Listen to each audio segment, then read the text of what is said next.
భారంగా ఉన్నారు, వాళ్ళని చంపడమే నీ ధ్యేయం. కొంతమంది అధర్మంలో పోతున్నారు. అయితే ఏం చేయమంటావు? నీవు లక్ష్మీదేవితో ఎట్లా సంసారం చేస్తున్నావో అట్లే నా భూమికి వచ్చి నాతో కూడా సంసారం చేయి. ఏమది? నన్ను కాపాడు. ఎవరైతే అధర్మంగా ఉన్నారో వాళ్ళని చంపాల్సిందే, లేకపోతే నేను భరించలేను. అధర్మంగా ఉండేవాళ్ళు ఈ భూమి మీద ఉంటే నేను భరించలేను అంటుంది తల్లి. అక్కడ నారదుడు ఆ మాట వాడతాడు. భూమికి భారం ఎవరెవరు ఎప్పుడైతే అప్పుడు మీ యొక్క అవతారం ఎందుకు వస్తుందంటే సామాన్య మానవులకు అర్థం కాదు. మీ జన్మ రహస్యము అందరూ ఏమనుకుంటారు? శ్రీకృష్ణుడు ఒక మానవుడు, గోపకాంతలతో వేగించాడు, ఎందుకు అవుతావయ్యా?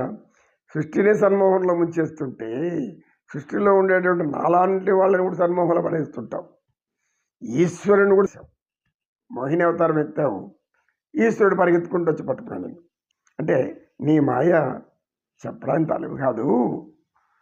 ఈ భూమికి భారంగా ఉండి చంపడానికి, వాళ్ళని చంపడానికి నీవు జన్మ తీసుకున్నావు. అయితే భూమికి భారం అధర్మం ఎందుకు చేస్తారు? అది కూడా నీ యొక్క మాయే. ఏంటా మాయ? ప్రతిసారి మాయా మాయా అంటారు. ఏంటి మాయ అని లేచి విభూతి అడిగాడు. నాయన విభూతి, నీకు మాయా మాయా అంటే అర్థం కావాలి. ఇప్పుడు మళ్ళీ నేను చెప్పాను అనుకో, నువ్వు దానికి ఏదో చేసుకొని వస్తావు. అలా చేసుకోవడం రాకుండా కమ్ముని విని శుద్ధంగా కూర్చో. మానవుల్ని మనవల్ని సన్మోహపరిచి అనేక ఒక్కొక్కప్పుడు మనసు ఒక్కొక్క రీతిలో వెళ్ళిపోయి, ఒకప్పుడు మంచి చేస్తాం, ఒకప్పుడు చెడ్డ చేయాలనిపిస్తుంది, ఒకప్పుడు విరోధులు అనుకుంటాం, ఒకప్పుడు గురువులు అనుకుంటాం, ఒకప్పుడు శత్రువులు అనుకుంటాం, ఒకప్పుడు మిత్రులు అనుకుంటాం. ఇన్ని భావాల మనలో చెల్లడానికి మూల కారణం పరమాత్మని మాయలో ఉన్నటువంటి మూడు గుణాలు సత్వ రజో తమో గుణాల ప్రభావమే ఈ మానవులలో ప్రవృత్తి విపరీతంగా పెరిగిపోతూ ఉంటుంది. సత్వగుణం కూడా విపరీతమైంది, సాత్విక గుణం కూడా విపరీతమైంది అంటున్నారు నారదుడు. అంటే సత్వగుణులు ఏమనుకుంటారు? నేను మంచివాడిని, నేను సాత్వికుణ్ణి అని అహంలో, వాళ్ళు కూడా అహంలోనే ఉంటారు. నేను ఎవరు అర్థం తప్పు చేయలేదు, పాపం చేయలేదు, నేను కనుక నేను మంచివాడిని, నేనే మంచివాడిని. మంచి అని కూడా అనుకోవడం కూడా అజ్ఞానమే కదా. మంచి చెడ్డలు ఇవన్నీ సృష్టించిన నిన్ను మర్చిపోయి మానవుడు నేను సామాన్య మానవుడు అనుకుంటారు. ఇది లోక సహజము. కనుక మరలా గుర్తు చేసిపోదామని వచ్చినాను అంటున్నాను. ఇది నా కర్తవ్యాన్ని గుర్తు చేయ. చెప్పు ఏంటో నా కర్తవ్యం అంటాడు ఆయన.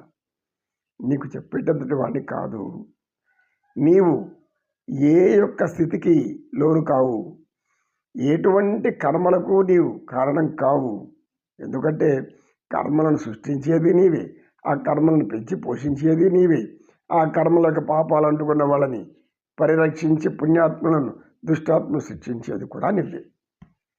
కానీ మహాత్మా మీరు చెప్తే నేను వింటా ఉన్నాను కదా. కనుక భూమికి భారమైన వారిని దుష్ట శిక్షణ చేసి శిష్ట రక్షణ చేసి నీవు రక్షించేవాడవు. ఇది నీ మనసులో పెట్టుకుంటున్నావు, నాకు తెలుసు. నీ యొక్క కార్యక్రమాన్ని మీరు మరవరు. ఎందుకంటే మీరు నారాయణమూర్తిని. ఈ యొక్క సృష్టికి మూలాధారము, సృష్టికి మూలాధారం మీరు.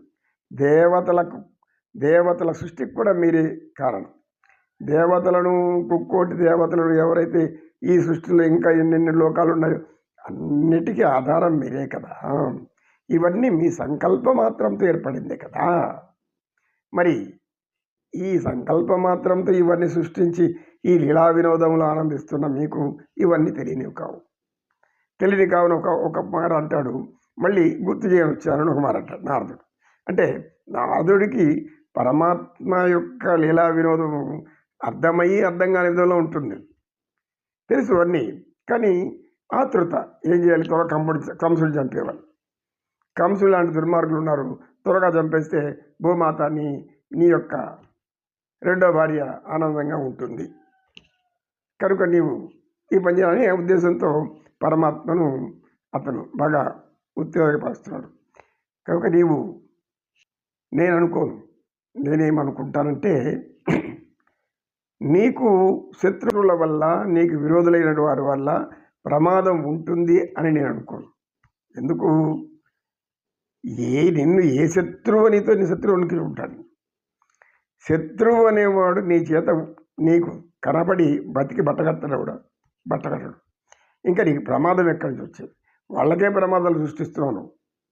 ఎవరెవరు దుర్మార్గులో వాళ్ళకి ప్రమాదాలు సృష్టిస్తున్నటువంటి పరమ పురుషుడవు నీవు. నీ యొక్క పరమ పురుషత్వంలో వాళ్ళంతా కూడా మిడతల్లాగా, నిప్పులో పడే మిడతల్లాగా కలిపోవలసిన తప్పితే నీకు అలాంటి భయాలేమి ఉండవు. నాకు తెలుసు. సర్వసృష్టికి కారణం నీవే, సర్వకు మూలాధారం నువ్వే, అంతా నువ్వే, నీలోనే నిండి ఉంది సమస్త సృష్టి అని ఇలా అనంతంగా పొగుడుతున్నాడు నారదుడు. ఈ ప్రభావం నిరంతరం ఒక ప్రవాహం. ఈ నిరంతర ప్రభావం సర్వమంతా కూడా నీ సంకల్పం మాత్రమే ఏర్పడుతుంది. నీ సంకల్పం వల్ల ఇవన్నీ ఏర్పడిందని వాళ్ళకు తెలియదు. అజ్ఞానులు. నువ్వెందుకు వచ్చావో తెలియదు. నువ్వు ఇక్కడ అవతారం తెప్పించి నీవేదో పిల్లలను ఊదుకుంటూ వేణుగానం నాదం వింటూ ఈ గోవులను వేపుకుంటున్నావు వాళ్ళు అనుకుంటారు. అమాయకులు, రాక్షసులు, దుర్మార్గులు, దుష్టులు, జలాసురుడు లాంటి వాడు, నరకాసురుడు లాంటి వాళ్ళు. కానీ నీ తత్వం అది కాదు కదా, అందుకు తెలియజేయడానికి వచ్చాను అని చెప్పి ఇంకా 4 మాటలు చెప్తాడు. కాసంత విశ్రాంతి తీసుకొని మళ్ళా తెలుపుకున్నాం. నమో కృష్ణ, నమో కృష్ణ. కృష్ణంలో ఆనందించండి. మనలో ఉన్న తృష్ణ, భయము, ఆందోళన సర్వం పోతాయి. ఎంత ఆనందం ఏర్పడుతుందంటే దివ్యానందం ఏర్పడుతుంది. అబద్ధం కాదు. పరమాత్మలో లీనమై జీవిస్తూ ఉన్నంత కాలం మనకు ఆనందం తప్పితే ఇంకొకటి కనపడదు. బాధ్యతలు ఉంటాయి, బాధలు ఉంటాయి, కుటుంబాలు ఉంటాయి, అందరూ ఉంటారు.